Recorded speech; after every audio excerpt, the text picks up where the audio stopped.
Here's the Yom Yom for today, for Utter Rishon and for Utter Sheni, even though this year there's only one Utter, so we do them, both of them anyway. Here is Yom Yom, wisdom of the previous Lubavitcher Rebbe. Yeah. The following is a well-known thing, and it's a tradition regarding the kavanot of davening. Okay, now, and there's probably more Kabala written about the prayers than anything else. There's the Sidurim, the Siddur of the Arizal, the Siddur of the Rashash, the Siddur of the Yaakov Emden, as all these secrets, mystical meanings in them. Why? Because what is prayer in Judaism? What is prayer? Prayer in Judaism, there's two aspects of it. One is asking God for things, right? Asking God for things. And also thanking God for what God gave us, thanking God. So asking God for things, that's requesting that God send us stuff, right, from above to below. Heal us, maybe give me money, give me success, this. Everything you do in the world, you're supposed to ask God for. Everything in the world. Even if it seems to be the most natural thing. It says that there was one rabbi that he used to pray to God for food when the food was sitting in front of him. Please, God, send me food. Because every second the world is being created brand new, and everything we have is a gift. Everything we've got is a gift. Every instant of our life is a gift. So God wants us to ask him. That's one of the things he wants. Right? Okay, that's one thing. Another thing is to thank God. Thank God. We thank God for giving us life, giving us eyes, giving us, there's blessings in the morning, thanking God. But then there's the main thing of prayer, and this is what mostly Kabala and Chassidut especially concentrates on, that prayer is in the place of the sacrifices. The sacrifices, you took an animal and you elevated it up. You made it into a commandment. Also, we have an animal inside of ourselves, everybody. There's selfishness, our heart, what we want, our desires, our life. And prayer is supposed to be to direct our life to the source of life, to realize that there's a creator, to realize how good the creator is, and to love the creator. Love, especially love. Love the creator with all of our heart, with all of our soul, with all of our might. It's a sentence in the Bible. It's a commandment to love God.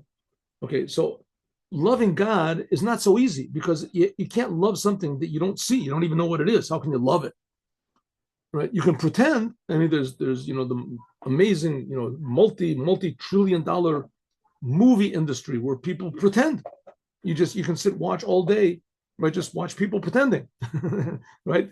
They have, what is it called? This type of flicks, Netflix and Dick flicks, and they have, what is it? TikTok. They have all the people pretending. You watch people pretending, and they're great. People pretending. Shakespeare plays and these type of plays. They're amazingly good at pretending. But with Judaism, you're not supposed to pretend. I mean, you can pretend, and in some ways, it's even good as a preparation to pretend to love God, and that because the fact is there's enough reason to really love God. Right, to really love God. In the plays, Romeo, whatever, this actor pretends to love Juliet. He does not really he doesn't have to love Juliet. He just pretends. He wants the money. He wants to please the crowd. But we really do love God. God really is good.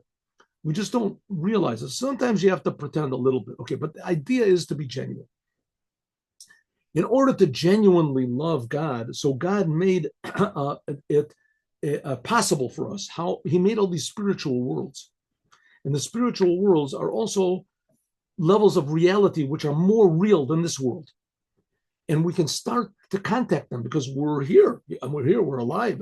These worlds are all inside of us as well. Man is a microcosm of the world. So we can understand a little bit and we can attach ourselves a little bit to these spiritual worlds, the reality of them, not just the numbers and the gematrias and the things like that. That's very interesting, but the reality of it, that you can come to love God. That's the point. You can come to love actually your creator.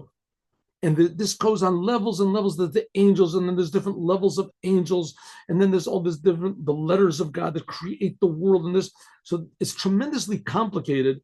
The Kabbalah, the mystical aspects of prayer, all these things with the Kabbalah club and the Kabbalah, whatever it is, what is it? What do they call it? Anyway, these people that they learn Kabbalah just to improve your personality or whatever, I guess to prove this guy's bank account, whatever they have, that's just maybe making use of, or maybe misuse of some of the ideas of Kabbalah. The main thing of Kabbalah is supposed to be to increase your love of God and your performance. You're doing the commandments, learning the Torah, where you realize it's God's Torah. Okay, but there's what's called the ladder of prayers, like Jacob's ladder. And this ladder is different levels of godliness.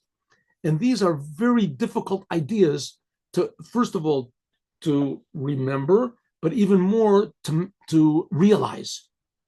And those that are intellectually incapable of meditating on those deep ideas, either because they just don't know the explanation of them, or because they can't remember exactly what you're supposed to think when you pray, it's sufficient that they keep one general thought in mind. God, may my prayer be heard by you with all of the deep intentions, the Kabbalistic ideas, which are in the Kabbalah literature. There's books and books and books and books. These things really exist. So I'm sort of acting, right? Like acting, but it's not really acting. It's not Romeo and Juliet. This is a Jew with God, that we really do love God. We just don't realize it. So therefore, I'm saying, okay, God, listen, I don't understand what's written in all these books, but what's written in all these books is true, and it's relevant to me because I'm a Jew. So therefore, may my prayers be accepted to you as though I understood everything in these books. That intention, it shows your, your genuineness. That was first Adar. Next Adar. This year, there's only one Adar, but there's two Adars. So in those years, there's two Yom-Yoms. So we're going over it. We're going over both. Chassidut has two basic fundamental principles. Number one, understanding every Torah law on the spiritual plane as much as possible, and the root and the source in the sfirot and the planes in every word. In other words, according to that world's character as explained in Chassidut. Just take an example. Putting on tefillin, you have to put it on your head and on your arm. The head is corresponding to the brain. The arm is corresponding to the heart. The brain is usually the first three sfirot, Chachma, Bina, and Dat. The heart, and that's corresponding to the four different boxes on the tefillin. The Chachma and Bina are two, and Dat is divided into two, Chesed and Gavur. So that's the four of the heart, the four in the head. And the arm, that corresponds to the heart. The heart, that's the emotions. That's why sometimes people take 7 times and wind around 7 times. That corresponds to the emotions. That's why the straps are supposed to come down to below your heart. It says, okay, so basically that to understand that there is, like we said before, that there is deep Kabbalistic meaning in this, and to understand as much as you can of it. Number 2, to understand the topic of halacha in serving God. Even though the law is an expression of godly wisdom and intelligence, it's a law in the Torah, but you have to use everything in the law to serve God, to guide your conduct in this world. In other words, the reason that you are, let's say, you don't lose your temper in this world is not just because when you lose your temper, you lose like 98% of your IQ, or because it makes you do stupid things, or because that's all true. That's all true. That's good reasons. And if nothing else will get you to curb your temper, then do that.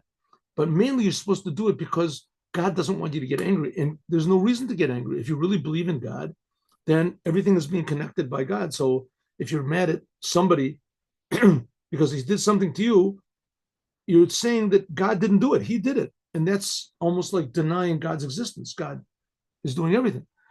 So the more you think about godliness, the less you become egotistical.